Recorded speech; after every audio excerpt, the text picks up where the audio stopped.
खुडाली आश्रम में भंडारा चालू हो चुका है। ये देखिए, सबसे पहले यहाँ पे जितने भी साधु संत महात्मा हैं को प्रसाद ग्रहण करवाने के लिए चालू कर दिया। यहाँ जितने भी यहाँ पे साधु संत महात्मा पहुँचे हैं, सभी को यहाँ ग्रामीणों के द्वारा जो भंडारा है उसका प्रसाद पहला भोग यहाँ पे बाबा के आश्रम में जो उनकी प्रतिमा है वहाँ पे भोग लगाने के बाद यहाँ इन साधु संत महात्माओं को प्रसाद ग्रहण करवाने के लिए ग्रामीणों ने भंडारे का शुभारंभ कर दिया है। और इस आश्रम की जो परंपराएं हैं, इस आश्रम का जब से यहाँ इस मंदिर की जो नींव रखी गई, यहाँ इस स्थान पे पहली बार कौन महान पुरुष आए थे वो भी हम आपको उनके दर्शन करवाएंगे और ग्रामीणों के द्वारा यहाँ की जो परंपरा है वो हम आपको दिखाएंगे हमारे चैनल के माध्यम से। लेकिन सबसे पहले हम ये दिखाना चाहते हैं इस आश्रम के बारे में। खुडाली आश्रम जो है बवानिया और सुंदर और जिखावन के बीच में ये आश्रम है और इस आश्रम की काफ़ी परंपराएं हैं और काफ़ी वर्षों पुराना यहाँ का मंदिर है। लेकिन अभी आज के दिन इस मंदिर का एक विशाल रूप धीरे धीरे बढ़ता जा रहा है, क्योंकि जैसे जैसे भक्तजनों की श्रद्धा बढ़ी उसी प्रकार से इस आश्रम का निखार और सुंदरता बहुत ही अच्छी तरह से होती हुई जा रही है। लेकिन हवन होने के बाद यहाँ जो महात्मा हैं जो एक अपने जीवन को त्याग के इस वाणी को धारण करते हैं, उनको पहले यहाँ पे प्रसाद वितरण करवाएगा, उनका भोग लगवाएगा। इसके बाद जो यहाँ भक्तजन आएंगे, ग्रामीण पहुँचेंगे, जो भी जितने भी, उन सभी को प्रसाद यहाँ ग्रहण होगा। अभी हम आपको दिखाएंगे आगे।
शांति श्यामा शांति रे ओम शांति शांति कर्पूर गौराम करुणा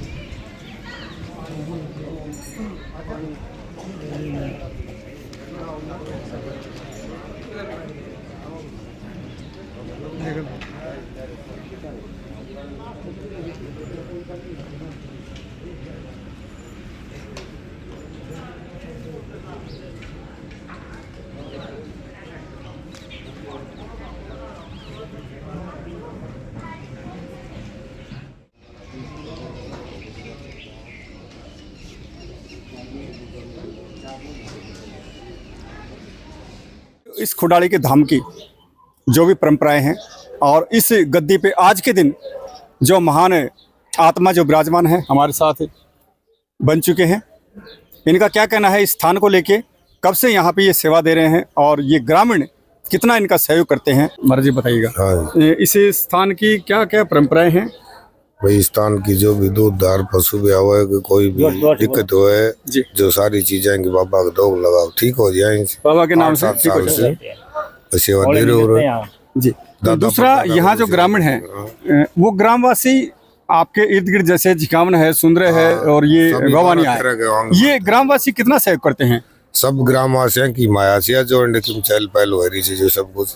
ये देखिए, क्योंकि इन्हें कुछ नहीं चाहिए, जो ये वाणा धारण करते हैं उन्हें कुछ नहीं चाहिए, वो अपनी वो जीवन जो लीला होती है उसको त्याग के इस वाणे के अंदर आते हैं। इन्हें कुछ नहीं चाहिए, इन्होंने बता दिया कि सब इनकी माया है, क्योंकि ये यहाँ इनकी देख रेख करते हैं। सिर्फ ये अपने इस स्थान पे सुबह शाम रहते हैं, यहाँ दिन प्रतिदिन यहाँ पूजा पाठ करते हैं। कहना और चाह रहे बाकी काम सारा काम बस्ती करे, सब चीज हाँ सेवा करे सब। और आज हम जैसे आपको बताया कि भंडारे के बारे में हमने चर्चा की, पीछे जो वीडियो अभी बनाई थी उसके अंदर भंडारा दिखाया हमने आपको। सबसे पहले महात्माओं को यहाँ प्रसाद ग्रहण करवाया गया और सुबह यहाँ अभी नाश्ते का प्रबंध किया गया था अलग से, और उसके बाद भंडारा भी चालू हो जाएगा। अभी हमारे साथ ग्रामीण बने हैं यहाँ पर, कमेटी के प्रधान और कुछ जाने माने गांव के जो जजमान हैं सभी बने हैं, क्योंकि कहते हैं ना गांव की एक परंपरा जो चलती है, गांव की कमेटी गठन होती है, वो कमेटी एक निर्णय लेके आगे कदम उठाती है, क्योंकि गांव का सहयोग पूरे का होता है, लेकिन उसको आगे बढ़ाने के लिए कुछ नुमाइंदे चुने जाते हैं जो दिन प्रतिदिन अपनी प्रतिक्रिया करते रहते हैं। हमारे साथ इसी गाँव से बवानिया से प्रधान जी बने हैं। इस उपलक्ष्य पे क्या कहना चाहेंगे, इसके बारे में, गांव के बारे में, स्थान के बारे में? जी देखिए, बाबा खेमदास जी का 99 पुण्यतिथि है और इसमें बहुत ही देखो मानता है इसकी। कहीं भी हमारे पहले फौज में आसपास के 10, 11, 12 गाँव के लोग कभी फौज में थे तो लड़ाई होती थी ना, तो कुछ विपदा आ जाती थी तो बाबा खेमदास को याद किया जाता था। बताते हैं बताने वाले, अब भी उसकी विपदा टल जाती थी। और जो है ना बहुत ही इसकी 10-12 गांव हैं हमारे, बहुत ही इसकी कृपा है, मानता है। और ये छठ पर्व है ना, ये इसकी पुण्यतिथि है, 99वीं पुण्यतिथि। वैसे हम आई महीने की ये छठ पर्व हम मनाते हैं, ऐसे जैसे आपने अभी देखा ऐसे धूमधाम से। महाराज का मठधारी और कमेटी का और गाँव का बड़ा तालमेल है। कोई भी बातें हम सभी के संज्ञान को लेते हुए हम करते हैं। कोई एक निर्विरोध आदमी काम नहीं करता, सभी मिलजुल के। आपने देखा है यहाँ जी, जितना यहाँ ये संत महात्मा आए हुए हैं जी, सभी, ये हमारे मठधारी श्री महानंद जी हैं। इनका बहुत ही देखो सुनिश्चित ढंग से इस मंदिर परिसर को चला रहे हैं। ये धार्मिक पर्व है। हमारे बाबा खेमदास के ये गुरु हैं श्री मंगलदास जी जी, और ये हरिदास, ये मंगलदास, भगवान दास और वो अखंडानंद जी, जो अभी उसकी 19वीं पुण्यतिथि हमने मनाई 21 नवंबर को। हर साल 21 नवंबर को उसकी बाबा अखंडानंद जी की वैद, बहुत बड़े वैद थे, बड़े उच्च कोटि के वैद थे। 100-150 गाँव से 100-150 किलोमीटर से, अब भी याद करते भाई। बवानिया में एक वो था साधु, एक वैद था, मर गया जिंदा है, काफी 96-97 साल के होके शरीर छोड़ा उन्होंने, बहुत बड़ी कीर्तिमान था उनका। जय बाबा खेमदास। धन्यवाद।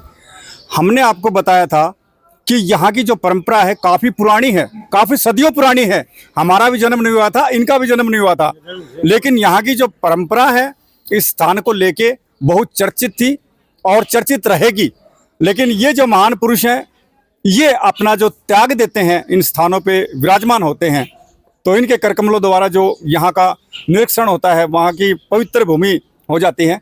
तो इनसे बड़ा तो सौभाग्य किसी का होता नहीं, और इन्हें कुछ नहीं चाहिए। कुछ लोग ऐसे कहते हैं कि जो महात्मा पुरुष होते हैं वो ढोंगी होते हैं, इस प्रकार की मतलब बातें बनाते हैं, लेकिन हर कोई ढोंगी नहीं होता, हर कोई ढोंगी नहीं होता। हमारे हाथ में 5 उंगलियां हैं, पांचों बराबर नहीं है। परिवार में भी 5 से 10 सदस्य हैं, सब अलग अलग हैं, तो ये चीज़ गलत होती है। हर कोई बराबर नहीं होता।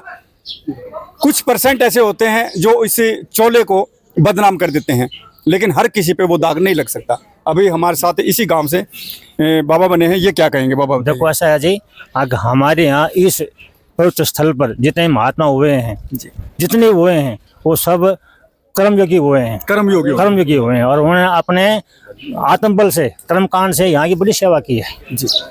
और ये पवित्र स्थल है। इस स्थल पर आसपास के 15-20 गांव के लोग आते हैं और आशीर्वाद लेते हैं, और तभी टिक पाते हैं वो। अगर वो ठीक अवस्था में रहते हैं तभी टिक पाते हैं, अन्यथा ग्रामीण खुद ही उन्हें वहां से निकाल देते हैं। क्योंकि वहां पे बहन बेटियां भी आती हैं, हमारी घर की पुत्र वधू भी आती हैं, सब प्रकार के वहां पे व्यवस्था आती है, लेकिन इस प्रकार के जो होते हैं तो उन्हें ग्रामीण भी नहीं टिकते। भाई का क्या कहना है इस बारे में? ये हमारा तो यही कहना है जी, बाबा से सच्चे दिल से जो भी कुछ मांगे जाता है वो पूरा हो जाता है। हर ग्रामीण का यही विश्वास है सभी का। क्योंकि अगर हमें मन में विश्वास रखेंगे, अभी साइंस नहीं मानती कि भगवान है या नहीं है, साइंस भी नहीं मानती और कुछ पुरुष भी नहीं मानते और कुछ महिलाएं भी नहीं मानती, लेकिन मन के अंदर भगवान है। हम मन के अंदर ठान के हम घर में भी बैठ के कुछ सच्ची आत्मा से अगर हम कुछ मांगेंगे या दिल लगाएंगे अंतरात्मा से, तो वो हमारी अवश्य कामनाएं पूर्ण जरूर होंगी। भाई साहब क्या कहेंगे इस मौके पे, इस परंपरा को लेके और इस स्थान के बारे में? बाबा खेमदास जी महाराज की जय। जय हो। बाबा खेमदास जी की 99वीं पुण्यतिथि मना रहे हैं और ये काफ़ी समय से इस पर हमारे यहाँ पर चल रहा है और 2 बार प्रोग्राम होता है बाबा के यहाँ। एक बार तो एक मेले का प्रोग्राम होता है जो धुलंडी के अवसर पर होता है और एक ये चट का होता है, और ग्रामवासियों ने सभी ने मिल करके एक चट का जो है, जो चांदनी की चट जिसको बोलते हैं, उसको हवन करवाया जाता है हर महीने की। इसी प्रकार से ये बड़ी चट है, इस पर भंडारे दिए जाते हैं और सभी प्रोग्राम होते हैं और ये बाबा की काफ़ी मान्यता है, पुराने समय से ही है। जो भी यहाँ आया है उसको सभी मनोकामनाएं पूर्ण हुई है। धन्यवाद। वो ये बताइए कि जैसे आज यहाँ पे सिर्फ महात्माओं के लिए, विशेष करके महात्माओं के लिए यहाँ भोजन का प्रबंध किया गया है, लेकिन इसके अलावा और भी ग्रामीण भी क्षेत्रवासी करेंगे। लेकिन आपके दोनों मेलों में कुछ अंतर है। जो मेला पहले बढ़ता है, जैसे भाई साहब ने बताया, उसके अंदर आम जन आती है और महात्मा कुछ % आते हैं, और आज के दिन यहाँ पे महात्मा ज्यादा। ये क्या वजह? आज की छठ के दिन महात्मा जी का ही वो है यहाँ पुण्यतिथि है ना, तो महात्मा जी को निमंत्रण दिया जाता है, सभी को निमंत्रण भी भेजा जाता है। गद्दीधारी है उनको निमंत्रण भेजा जाता है, इसलिए गद्दीधारी ज्यादा आते हैं यहाँ पर। अच्छा। हाँ जी जी, तो इसीलिए यहाँ पे ज्यादा महात्मा इकट्ठा। भाई साहब कुछ बताएंगे? ग्रामवासी भी आते हैं तो वो महात्मा की वजह से आते हैं, वही देखने के लिए, महात्मा के पर्वत सुनने के लिए, उनका आशीर्वाद लेने के लिए।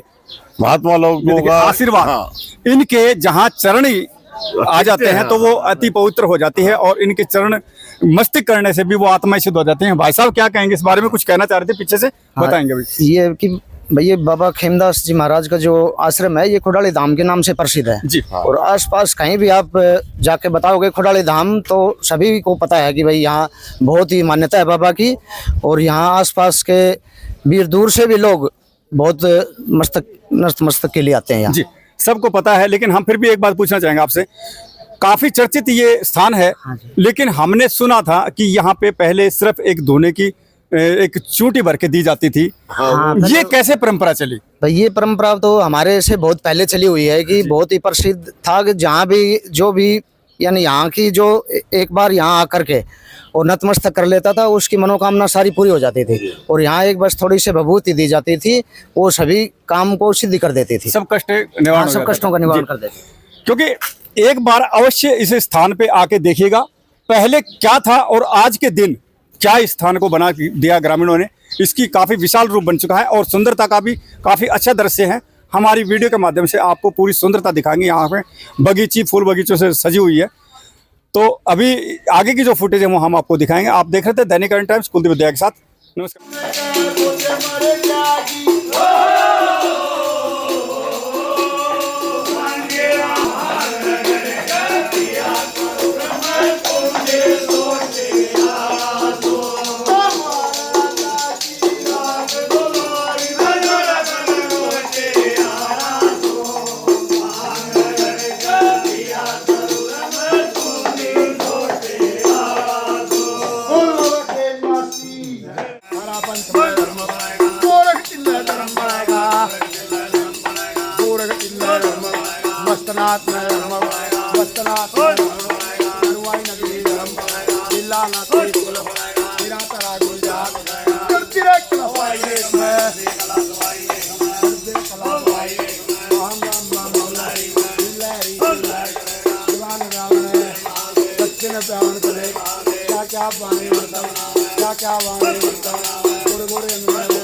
एक तरफ दूसरे तरफ दो तरफ